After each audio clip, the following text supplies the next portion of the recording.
அப்ப நம்ம சூஹோ டாங்ஸுவோட உடம்புல கையை வச்சு, இங்க பாரு டாங்ஸு, உனக்கு எங்க அப்பா மேல எதுக்கு இவ்வளவு கோவமோ வெறியுன்றதை பத்தி நான் தெரிஞ்சுக்கணுன்ற அவசியம் இல்லை. பிகாஸ் நீ ஒரு வில்லன். ஸோ நீ எவ்வளவு ரெசிஸ்ட் பண்ணாலும் சரி, எனக்கு இப்போதைக்கு பவர்ஸ் தேவை. நான் ஸ்ட்ராங் ஆகணும். நான் ஸ்ட்ராங் ஆகிறதுக்கு உனையை நான் யூஸ் பண்ணிப்பேன். ஈவன் நீ ரெசிஸ்ட் பண்ணாலும் இந்த உலகத்தோட நல்லதுக்காண்டி உனைய ஃபோர்ஸ் பண்ணியாச்சு நான் இந்த ஷேடோ எக்ஸ்ட்ராக்ஷனை பண்ணியே திருவேன்டா ஹாங் டாங்ஸு அப்படின்ற மாதிரி நம்ம சூஹோ கடைசியாக ஒரு தடவை டாங்ஸு மேலே அவனோட மந்திர வார்த்தையை யூஸ் பண்ண டாங்ஸுவோட உடம்புல இருந்து ஷேடோ எக்ஸ்ட்ராக்ட் ஆச்சா இல்லையா அப்படின்றத காமிக்கிறதுக்கு முன்னாடி ஒரு கட் பண்ணி இந்த பக்கம் நம்ம சோய் அண்ட் ஊஜின்சல் ரெண்டு பேருமே பயங்கர பதட்டத்தோட சூஹோ அண்ட் டாங்ஸு சண்டை போட்டுக்கிட்ட இடத்துக்கு ஓடி வராங்க. பிகாஸ் ஏற்கனவே நம்ம சூஹோட வீட்டில் ஜின்ஹோ பார்த்தீங்கன்னா அலாரம் செட் பண்ணி வச்சிருந்திருப்பான். அது நம்ம சூஹோ பார்த்தீங்கன்னா டாங்ஸு கூட சண்டை போறதுக்கு முன்னாடி ஆக்டிவேட் பண்ணிட்டு வந்திருப்பான் இல்லையா. அந்த அலாரத்தை நோட்டீஸ் பண்ணி சூஹோவோட வீட்டுக்கு போன ஊஜின்சல் அந்த இடத்துல ஒரு பில்லர் உடைஞ்சிருக்கதை பார்த்துட்டு டாங்ஸு தான் சூஹோ இருக்க இடத்துக்கு வந்திருக்கான்றதை கணிச்சு நம்ம ஊஜின்சல் சோயை கூட்டிக்கிட்டு சூஹோ வீட்டுக்கு பக்கத்துல இருந்த ஒரு அபண்டன் பில்டிங்ல எக்ஸ்ப்ளோஷன்ஸ்ன்றது நடந்திருக்கும். அந்த எக்ஸ்ப்ளோஷன் நடந்த இடத்தை நோக்கி ஊஜின்சல் அண்ட் சோய் ரெண்டு பேருமே வேகமா ஓடுறாங்க. அப்போ அவங்களுக்கு எதிர்த்தாப்புல அந்த அபண்டன் பில்டிங்ல இருந்து நம்ம சூஹோ மெதுவா நடந்து வரான். அந்த சமயத்துல சூஹோவை பார்த்த ஊஜின்சல் அண்ட் சோய் ரெண்டு பேருமே சூஹோ கிட்ட, உனக்கு எதுவும் ஆகல, உன் வீட்டுக்குள்ள பூந்து அந்த இன்ட்ரூடர்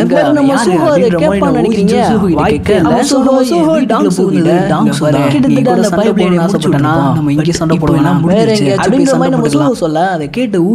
நீ சொல்றது வச்சு பார்த்தா ஹாங் டாங்ஸு அப்படின்ற மாதிரி நம்ம ஊஜின்சல் சூஹோ கிட்ட கேட்க, அப்ப நம்ம சூஹோ எஸ் அந்த சண்டையில நான் ஜெயிச்சிட்டேன் அப்படின்ற மாதிரி நம்ம சூஹோ டாங்ஸுவோட உடம்புல இருந்து பிரிச்சு எடுத்த ஷேடோவை ஒரு ஷேடோ ஐட்டமா மாத்தி அதை நம்ம ஊஜின்சல் முன்னாடி ஃபிளெக்ஸ் பண்ணி காமிக்கிறான். இந்த ஷேடோ ஐட்டமுக்கு பாத்தீங்கன்னா நம்ம சூஹோமே கிரீடுன்னு தான் பேர் வச்சிருக்கான். இந்த ஷேடோ ஐட்டமோட கிரேடு பாத்தீங்கன்னா ஹீரோய்க்கு. அதாவது இந்த ஷேடோ ஐட்டம்ன்றது மற்ற ஷேடோ ஐட்டம் மாதிரி கிடையாது. இந்த ஷேடோ ஐட்டமால லெவலப் ஆக முடியும். இப்படி நம்ம சூஹோ அவனோட கிரீட் காண்ட்லெட்டை ஊஜின்சல் முன்னாடி ஃபிளெக்ஸ் பண்ணி காமிக்கிறதோட அப்படியே கட் பண்ணி இந்த பக்கம் ஹண்டர் அசோசியேஷனை கட்டுறாங்க. ஹண்டர் அசோசியேஷன்ல நம்ம சூஹோ அவனோட பவர்ஸை ரீசெக் பண்றதுக்காண்டி வந்திருக்கான். அண்ட் சவுத் கொரியாவுக்கு புதுசா ஒரு எஸ்ரா ஹண்டர் கிடைச்சிருக்காப்ல. அது வேற யாரும் இல்ல, பிரிசன் பிரேக் அப்போ மக்களை காப்பாத்தி ஒரு ஹீரோவா கன்சிடர் பண்ணப்பட்ட ஒரு ரீஅவேக்கனர் சங் ஜின்வூ தான். ஆக்சுவலி ரிப்போர்ட்டர்ஸ் அண்ட் மக்களை பொறுத்த வரைக்கும் சூஹோ ஒரு ரீஅவேக்கனர் தான். நம்மளுக்கும் இன்னும் ஒரு சில பேருக்கு மட்டும்தான் சூஹோவோட பவர்ஸ் இன்க்ரீஸ் ஆகுன்றதே தெரியும். ஸோ ரிப்போர்ட்டர் சூஹோ கிட்ட நீங்க ஒரு எஸ்ரா ஹண்டர் ஆனா நினைச்சு எப்படி ஃபீல் பண்றீங்க அப்படின்ற மாதிரி சூஹோ கிட்ட வரிசையா ரிப்போர்ட்டர்ஸ் கேள்வி கேட்க நம்ம சூஹோ அதுக்கு என்ன பதில் சொல்லணும் தெரியாம சிரிச்சுக்கிட்டு இருக்கான். அப்ப இதை ஹண்டர் அசோசியேஷனோட கான்ஃபரன்ஸ் ரூம்ல இருந்து பாத்துக்கிட்டு இருந்த நம்ம ஊஜின்சல் அந்த கான்ஃபரன்ஸ் ரூம்ல இருந்த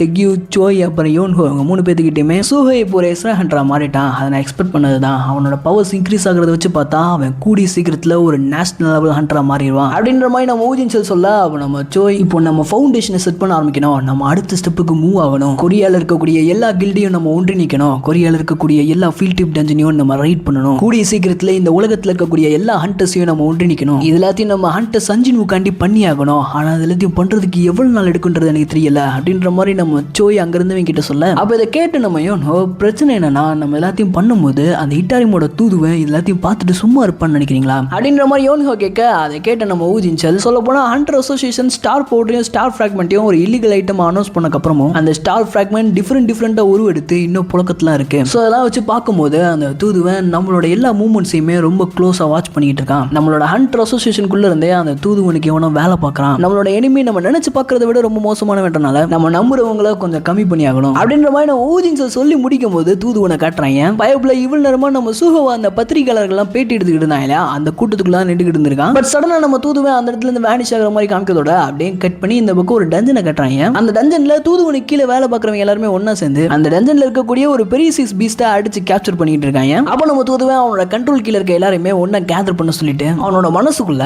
மிங்சனுக்கு அப்புறம் எந்த ஒரு ஏரா ஹண்டராலையுமே ஸ்டார் ஃபிராக்மெண்ட் ரெசிஸ்ட் பண்ண முடியல. பட் ப்ராப்ளம் என்னன்னா ஒரு எஸ்ரா ஹண்டர் தூதுவனோட கண்ட்ரோல் கீழ கொண்டு வர அளவுக்கு அந்த ஸ்டார் ஃபிராக்மெண்ட் இன்னும் ரிஃபைன் பண்ணப்படல. சோ சூஹோ இப்போதைக்கு ஒரு எஸ்ரா ஹண்டரா மாறினதால அவனோட ஆக்டிவிட்டியை பயங்கரமா எக்ஸ்பேண்ட் பண்ணிருக்கான். சொல்ல போனா சூஹோ எஸ்ரா ஹண்டரா மாறினதுல இருந்து அவன் கூட ஏகப்பட்ட ஹண்டர்ஸ் கில்ட ரெக்ரூட் பண்ணிருக்கான். சொல்ல போனா சூஹோ இப்போதைக்கு தூதுவனை எதிர்த்து டெரிட்டரி கான்குவெஸ்ட் கேம் ஸ்டார்ட் பண்ணி விட்டுருக்கான். அதாவது யார் அதிகமான பவர்ஃபுல்லான அவேக்னஸா அவங்க பக்கம் ஒன்று சேர்க்கிறாங்களோ அவங்க தான் இந்த கேம்ல வின் பண்ணுவாங்க. இப்போதைக்கு சூஹோ அந்த கேம் படி கொரியால இருக்கக்கூடிய 3 ஸ்ட்ராங்கஸ்டான எஸ்ரா ஹண்டர்ஸா அவன் பக்கம் ஒன்று சேர்த்திருக்கான். பட் கொரியால இருக்கக்கூடிய ஹண்டர்ஸ் மட்டும் ரெக்ரூட் பண்றது ஒரு பாயிண்ட்லெஸ்ஸான விஷயம். சோ இவனை இந்த கேம்ல சண்டை போட்டு ஜெயிக்கிறதுக்கு பதிலா டைரக்டா இவன் கூட சண்டை போட்டு ஜெயிக்கலாம்னு பார்த்தா நம்ம தூதுவன் கிட்ட ரொம்ப பெரிய ஆர்மி ஆஃப் பிலீவர்ஸும் இல்ல. அதே சமயத்துல சூஹோவோட growth ரேட்ன்றது கணக்கிட முடியாத அளவுக்கு பயங்கர ஸ்பீடா இன்க்ரீஸ் ஆகுதுன்றனால நான் இப்போ இருக்க ஸ்டேட்ல அவன் கூட சண்டை போட்டு ஜெயிக்க முடியாது. என்னோட கோல் அந்த டார்க்னஸோட அத்தாரிட்டியை பொசஸ் பண்றது தான். ஆனா ஏதோ ஒரு கட்டத்துல என்னோட கோல் மாதிரி நான் சங் சூஹோ பின்னாடி போக ஆரம்பிச்சிட்டேன். 4th ஃபிராக்மெண்டோட பவர்ஸ் கூடிய சீக்கிரத்துல இங்க வந்து சேர்ந்துரும். இல்ல ஈவன் 5th ஃபிராக்மெண்டோட பவர்ஸ் வந்தாலும் அந்த பவர்ஸ் நான் எனக்கு சொந்தமாக்கணும்னா நான் இந்த ஃபைட்ல ஜெயிச்சாகணும் அப்படின்ற மாதிரி நம்ம தூதுவன் பயங்கர ஃப்ரஸ்ட்ரேஷனோட லைட்டா குழப்பத்தோட யோசிச்சுக்கிட்டு இருக்கும் போதே சடனா தூதுவன் பின்னாடி இருந்து ஒரு பொண்ணோட வாய்ஸ் கேக்குது. ஹண்டர் பார்க் டுஜின், உங்களை நான் இந்த டஞ்சனுக்குள்ள பாப்பேன் நினைச்சு கூட பார்க்கல. நிஜமாலே இது நீங்க தானா?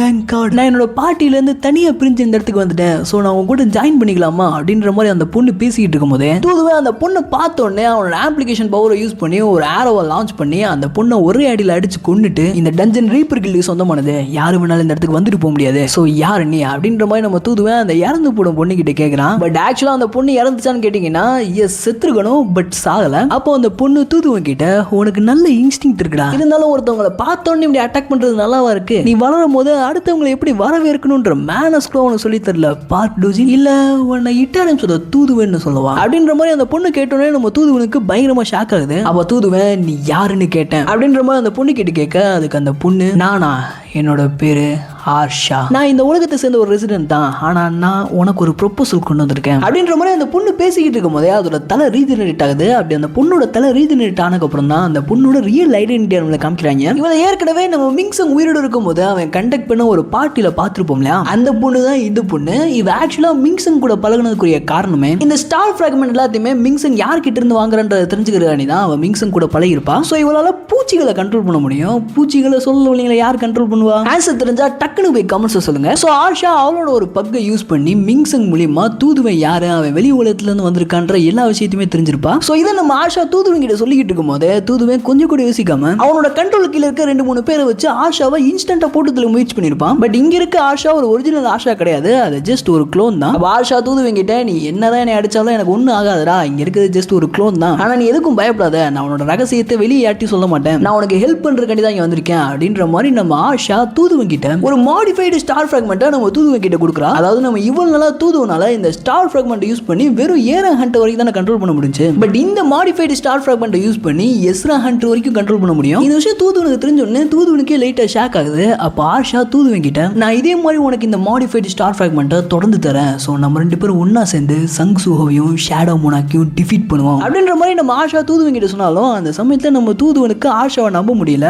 ஆர்ஷா கிட்ட நீ இந்த உலகத்தை சேர்ந்தவ, எதுக்காண்டி என்ன மாதிரி நான் அவுட் சைடருக்கு ஹெல்ப் பண்றேன், எனக்கு ஒரு கரெக்டான பதில் சொல்லு. அப்போ நம்ம ஆர்ஷா தூதுவன் கிட்ட நான் இந்த உலகத்தை சேர்ந்தவன்றனால நான் இந்த உலகத்துக்கு சப்போர்ட் பண்ணணும்ன்ற அவசியம் இல்லை, நான் எந்த சைடு இருக்கணும்ன்றத நான் தான் முடிவெடுப்பேன், நான் தான் அந்த சாய்ஸை மேக் பண்ணுவேன், எனக்கு எந்த பக்கம் பெனிஃபிட்ஸ் அதிகமா இருக்கோ அந்த பக்கம் தான் நான் சூஸ் பண்ணுவேன். அண்ட் சூஹோ மாதிரியே நானும் ஒரு மோனார்க்கோட வாரிசு தான், பட் ஷேடோ மோனார்க்கோட வாரிசான சூஹோ கூட ஒன்றா சேர்ந்து என்னால் வேலை செய்ய முடியுன்ற மாதிரி எனக்கு தோணல அப்படின்ற மாதிரி ஆஷா தூதுவன் கிட்ட சொல்ல அந்த சமயத்துல நம்ம தூதுவன் ஆஷா கிட்ட அப்போ உனக்கு சூஹோ மாதிரியே பவுஸ் இருக்கா அப்படின்ற மாதிரி நம்ம தூதுவன் ஆஷா கிட்ட கேட்க அந்த சமயத்துல நம்ம ஆஷா தூதுவன் கிட்ட என்கிட்ட சூஹோ இருக்க பவுஸ் இல்ல, பட் அதுக்கு பதிலா என்கிட்ட டிஃபரெண்டான வேற பவுஸ் இருக்கு அப்படின்ற மாதிரி நம்ம ஆஷா அவளோட பூச்சி படையை யூஸ் பண்ணி அங்க நம்ம தூதுவன் அவனோட ஜாம்பி சோல்ஜர்ஸ் வச்சு ஒரு பெரிய சைஸ் மான்ஸ்டரை கட்டி போட்டு வச்சிருப்பான் இல்லையா, அந்த மான்ஸ்டரோட தலையை ஆஷா அவளோட பூச்சி படையை வச்சு ஒரு சில செகண்ட்ஸ்ல பீஸ் ஆக்கி தூதுவன் முன்னாடி ஷோ ஆஃப் பண்றது மட்டும் இல்லாம மோனார்க் ஆஃப் பிளேகோட வாரிசால இந்த மாதிரி ஒரு சில சம்பவங்கள்லாம் பண்ண முடியும். சோ எதிரியோட எதிரி எனக்கு நண்பன் தானே, அதனால யோசிச்சு பாரு, நம்ம 2 பேரும் ஒன்னா சேர்ந்து வேலை பார்த்தோம்னா அது நம்ம 2 பேத்துக்குமே நல்லதுதான் அப்படின்ற மாதிரி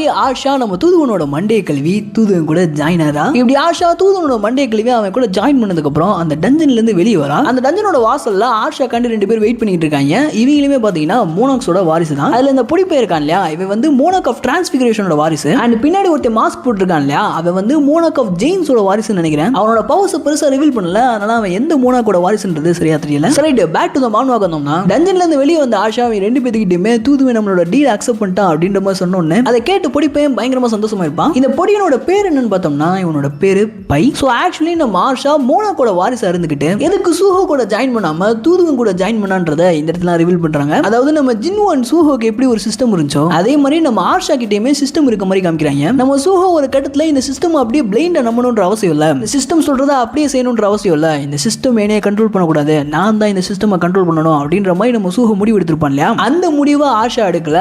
ஆஷா இந்த சிஸ்டம் அப்படியே பிளைண்டா நம்புறான். கிட்டத்தட்ட அவளோட சிஸ்டமே பாத்தீங்கன்னா ஒரு ஈவில் சிஸ்டம் மாதிரி தான் இந்த இடத்துல போர்ட்ரேட் பண்ணிருப்பாங்க. சோ அந்த சிஸ்டம் நம்ம ஆஷா கிட்ட இந்த மாதிரி நீ ஒரு மோனாக் ஆகணும்னு ஆசைப்படுறனா இட்டாரம்ஸோட தூதுவன் கூட ஜாயின் பண்ணு, நீ அவன் மூலியமா ஈஸியா மோனாக் ஆஃப் பிளேகா மாறிடலாம் அப்படின்ற மாதிரி ஆஷாவோட சிஸ்டம் ஈவிலான கொஸ்ட்லாம் கொடுக்குது. பட் நம்ம ஆஷா அந்த சிஸ்டம் பிளைண்டா நம்புறனால அவ மோனாக்கோட வாரிசுல இருந்து மோனாக்கா மாறணுன்றதுக்காண்டி சிஸ்டம் கொடுத்த கொஸ்ட்டை கம்ப்ளீட் பண்ணணும்னு தூதுவன் கூட ஜாயின் பண்ணிருப்பான். சோ இப்படி ஆஷாவோட ட்ரூ ஃபேஸ் ரிவீல் பண்ற மாதிரி காமிக்கிறதோட